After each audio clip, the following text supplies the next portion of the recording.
ఇది కదా ఆఫర్ అంటే ఇప్పుడు ఎంత కొంటే అంత free. VRA fine silver jewellery, Jubilee Hills check post, Hyderabad.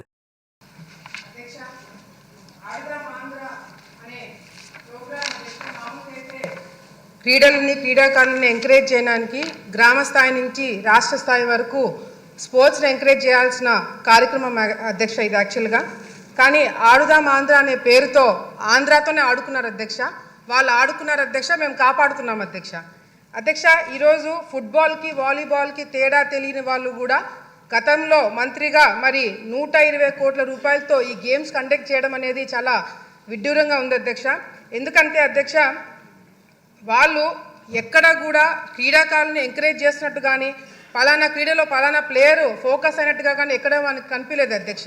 ఎంతసేపు వైసీపీకి సంబంధించిన మంత్రులు వాళ్ళే ఆడినారు అధ్యక్ష, వాళ్ళే కింద పడ్డారు అధ్యక్ష, వాళ్ళే డాన్స్లు వేసినారు అధ్యక్ష.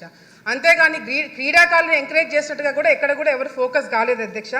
అధ్యక్ష, మిగతా స్కామ్లకి ఈ స్కామ్కి తేడా ఏంటంటే అధ్యక్ష, మిగతా స్కామ్లకి మనము ప్రజల్ని మోటివేట్ చేసి వాళ్ళని జరిగిన కార్యక్రమాలు వాళ్ళకి ప్రెస్ మీట్ల ద్వారానో ఇంకొక ప్రోగ్రాంల ద్వారా వాళ్ళకి చెప్పాల్సిన అవసరం ఉండింది అధ్యక్ష. కానీ ఈ ఆడుదాం ఆంధ్ర అనే ఒక స్కామ్ అధ్యక్ష కళ్ళ ముందర గ్రామ స్థాయి నుంచి రాష్ట్ర స్థాయి వరకు జిల్లా స్థాయి వరకు అందరూ కూడా గమనించిన స్కామ్ అధ్యక్ష ఇది. ఎందుకంటే క్రీడాకారులు ఆడడానికి ఇచ్చిన కిట్స్ అధ్యక్ష నాణ్యత లేదు అధ్యక్ష. ఫస్ట్ బాల్కే బ్యాట్ ఇరిగిపోయినాయి అధ్యక్ష. కిట్స్ మీద ఏదైతే పబ్లిసిటీ కోసం స్టిక్కర్లు పెట్టుకున్నారో దాని మీద ఫోకస్ పెట్టారే తప్ప క్రీడల మీద వీళ్ళు ఫోకస్ పెట్టలేకపోయినారు అధ్యక్ష. అంతేకాకుండా అధ్యక్ష, ఈ మెయిన్ కాన్సెప్ట్ వచ్చేసి సచివాలయం నుంచి గ్రామ స్థాయి నుంచి మండల స్థాయి నుంచి జిల్లా స్థాయి నుంచి రాష్ట్ర స్థాయి నుంచి గేమ్స్ కండక్ట్ చేసి ఆ గేమ్స్ ద్వారా వచ్చిన వాళ్ళకి food, transport, accommodation, kits, ground arrangements ఇవన్నీ కూడా చూసుకోవడానికి దాదాపుగా 120 కోట్ల రూపాయలు ఖర్చు పెట్టారు అధ్యక్ష. ఇందులో గేమ్స్ వచ్చేసి అధ్యక్ష kabaddi, kho kho, badminton, cricket, volleyball for men and women అధ్యక్ష. అధ్యక్ష, ఇక్కడ మిస్యూజ్మెంట్ ఆఫ్ ఫండ్స్ ఎక్కడ జరిగినాయంటే అధ్యక్ష, ఇప్పుడు మేము అడిగిన క్వశ్చన్లకు కూడా ఎక్కడైనా అవినీతి జరిగిందా దాని డీటెయిల్స్ అడిగినాం అధ్యక్ష. మంత్రి గారు కేవలం ఎక్కడెక్కడ ఖర్చు పెట్టారో దాని గురించి డీటెయిల్స్ ఇచ్చారే తప్ప ఎక్కడ అసలు అవినీతి జరిగిందా లేదనే క్లారిటీ కూడా మాకు ఇంకా ఇవ్వలేదు అధ్యక్ష.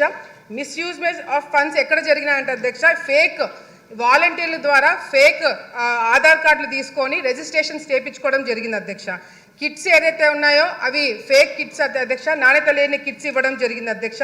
పబ్లిసిటీ కోసము 35 కోట్ల రూపాయలు ఖర్చు పెట్టారు అధ్యక్ష.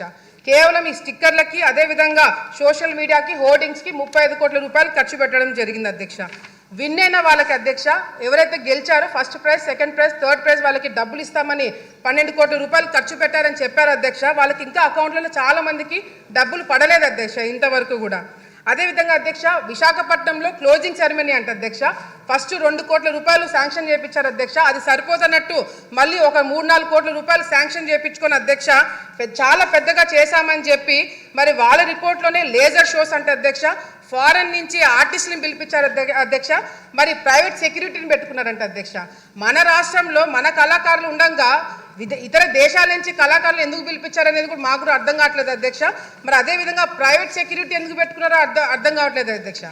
గవర్నమెంట్ ప్రోగ్రామ్కి ప్రైవేట్ సెక్యూరిటీ వాళ్ళని ఎందుకు నియమితం చేసుకున్నారు అనేది కూడా క్లారిటీ ఇవ్వాల్సిన అవసరం ఉంది అధ్యక్ష. వీళ్ళు ఇచ్చిన ఫైనల్ రిపోర్ట్లోనే అధ్యక్ష విలేజ్ సచివాలయంలో 15,000 సచివాలయం పార్టిసిపేట్ చేస్తే 35 లక్షల మంది ఆడియన్స్ చూడడానికి వచ్చారంట అధ్యక్ష. మండల స్థాయిలో 753 మండలాలు పార్టిసిపేట్ చేస్తే దాదాపుగా 4 లక్షల మంది చూడడానికి వచ్చారు అధ్యక్ష. డిస్ట్రిక్ట్ లెవెల్లో జరిగిన దానికి 90,000 మంది ఆడియన్స్ వచ్చారంట అధ్యక్ష. మరి విశాఖపట్నంలో అధ్యక్ష 35,000 మందితో ఆడియన్స్ తోటి ప్రోగ్రామ్ చేశారంట అధ్యక్ష. ఆ ప్రోగ్రామ్కి మాత్రం జగన్మోహన్ రెడ్డి గారు రాలేదు అధ్యక్ష. క్లోజింగ్ సెరమనీకి కూడా రాలేదంట, ఆయనకి టైం కూడా లేదు అధ్యక్ష. అంతేకాకుండా అధ్యక్ష, నేను శాప్ చైర్మన్ గారు మరి రవి నాయుడు గారితో మాట్లాడారు అధ్యక్ష. నేను ఆయనతోటి మాట్లాడినప్పుడు కూడా ఆయన ఒకటే ప్రశ్న అడిగినాను అధ్యక్ష, విశాఖపట్నంలో కండక్ట్ చేసిన గేమ్స్ ఏవైతే ఉన్నాయో దానికి పార్టిసిపేట్ చేసిన వాళ్ళు ఎంతమంది, విన్నర్స్ ఎంతమంది, వాళ్ళ ఆధార్ కార్డులు ఏంటి, వాళ్ళ డీటెయిల్స్ ఏంటి, వాళ్ళ అకౌంట్లో డబ్బులు పడ్డా లేదా అని చెప్పి అడిగితే అధ్యక్ష ఆయన చైర్మన్గా ఎక్కక ముందే రికార్డ్స్ అన్ని డిలీట్ అయినాయని చెప్పి చెప్పడం జరుగుతుంది అధ్యక్ష. ఇది చాలా చాలా దారుణం అధ్యక్ష. దీని మీద కంపల్సరీ ఎంక్వైరీ పెట్టించాలి అధ్యక్ష. ఆల్ ఇండియా స్టూడెంట్ ఫెడరేషన్ వాళ్ళు శాప్ చైర్మన్ గారికి లెటర్ రాశారు అధ్యక్ష, దీంట్లో అవినీతి జరిగింది, మీరు యాక్షన్ తీసుకోమని చెప్పి మరి రాస్తే అధ్యక్ష. అదేవిధంగా శాప్ చైర్మన్ గారు మరి చంద్రబాబు నాయుడు గారి ఆదేశాల మేరకు కూడా మరి సిఐడికి విజిలెన్స్కి కంప్లైంట్ ఇస్తే అధ్యక్ష, కంప్లైంట్ ఇచ్చిన తర్వాత సిఐడి వాళ్ళు వచ్చారంట అధ్యక్ష. సిఐడి వాళ్ళు వచ్చి కేవలం ఒకే ఒక రోజు మరి ఇన్స్పెక్షన్ చేశారంట అధ్యక్ష. ఈనాడులో ఫ్రంట్ పేజ్లో వచ్చింది అధ్యక్ష, ఆంధ్రప్రదేశ్ అక్రమాలపై విచారణ తూచని చెప్పి ఈనాడులో వచ్చింది అధ్యక్ష. ఒక్కరోజు ఇన్వెస్టిగేషన్ నిజంగా జరిగిందా, అసలు సిఐడి వాళ్ళు ఈ కేసు టేకప్ చేస్తారా లేదని కూడా మరి మంత్రి గారు క్లారిటీ ఇవ్వాలి అధ్యక్ష. మెయిన్గా అధ్యక్ష ఈరోజు ముఖ్యంగా అధ్యక్ష, ఇది 120 కోట్ల రూపాయలు స్కామ్ కాదు అధ్యక్ష. దాదాపుగా మాకు వచ్చిన ఇన్ఫర్మేషన్ మేము డెప్త్గా వెళ్ళి కనుక్కుంటే అధ్యక్ష, దాదాపుగా 400 కోట్ల రూపాయలు స్కామ్ జరిగిందనేది కూడా బయటికి వస్తుంది అధ్యక్ష, ఎంక్వైరీ పెట్టిస్తే. ఎందుకంటే కేవలము శాప్ తరపు నుంచి, స్పోర్ట్స్ అథారిటీ నుంచి కాకుండా అధ్యక్ష, డిస్ట్రిక్ట్ ఫండ్స్ కూడా దీనిలో వాడినారని చెప్పి మాకు ఇన్ఫర్మేషన్ వచ్చింది అధ్యక్ష. దీని మీద దృష్టి పెట్టాలని చెప్పి కూడా కోరుకుంటూ, మరి వైసీపీ నాయకులు బయట వాళ్ళ కొద్దీ వాళ్ళే క్లీన్ చిట్లు ఇచ్చుకుంటున్నారు అధ్యక్ష. అవినీతి జరగలేదని వాళ్ళే ప్రెస్ మీట్లు పెట్టుకొని చెప్పుకుంటున్నారు అధ్యక్ష. దీని మీద మంత్రి గారు క్లారిటీగా అవినీతి జరిగిందా లేదా, లేకపోతే ఎంక్వైరీ పెట్టిస్తున్నారా లేదా అనేది కూడా క్లారిటీగా చెప్పాలని చెప్పి కూడా కోరుకుంటున్నారు అధ్యక్ష. ధన్యవాదాలు. సుమన్ టీవీలో మీ పర్సనల్ అండ్ బిజినెస్ ప్రమోషన్స్ కోసం కింది నెంబర్కి కాంటాక్ట్ చేయండి.